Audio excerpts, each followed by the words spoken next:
আবির চট্টোপাধ্যায় এবং মিমি চক্রবর্তীর জুটি ফের বড় পর্দায় ফিরতে চলেছে। এবার কোনো অ্যাকশন বা থ্রিলার, একটু অন্যরকম মিষ্টি প্রেমের গল্প নিয়ে আসছে আলাপ। এ মাসেই মুক্তি পাবে ছবিটি। আলাপ ছবির ট্রেলারে দেখা যাক আবির চট্টোপাধ্যায় একটি এমএনসিতে কাজ করে কলকাতায়। আগে নিয়মিত শনি রবি বাড়ি ফিরলেও এখন আর সেটা সম্ভব নয়। অন্যদিকে মিমি চক্রবর্তীও কলকাতার একটি কোম্পানিতে কাজ করছে। দুজনেই বাড়ি খুঁজছে, একজনের অফিস রাতে আর একজনের বিকালে। এমন সময় ব্রোকার তাদের দুজনকে একই বাড়ি দেখায়। পুরুষ মহিলা হওয়া সত্ত্বেও যেহেতু তারা আলাদা আলাদা সময় বাড়িতে থাকবে, সেই কথা বুঝিয়ে ভাড়া শেয়ার করার জন্যই একই বাড়িতে ভাড়াটিয়া হিসাবে থাকার বন্দোবস্ত হয় তাদের। একই বাড়িতে থাকলেও তাদের আলাপ মানে দেখা হয় না, তবে কথা হয়। কাজও ভাগ করে নিয়েছেন তারা। এই যেমন মিমি সকালে ময়লার বিন বাইরে রেখে দিলে আবির সেটা ঘরে ঢুকিয়ে রাখে। মিমির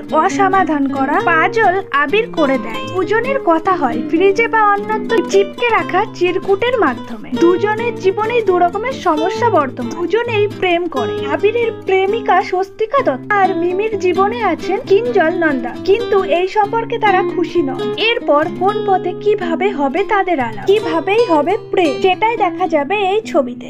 আলাপ ছবিটি পরিচালনা করেছেন বিকে বিকাশ চাকি। এই ছবিতে মুখ্য ভূমিকায় দেখা যাবে আবির চট্টোপাধ্যায়, মিমি চক্রবর্তী। আগামী 26শে এপ্রিল বড় পর্দায় আসছে আলাপ।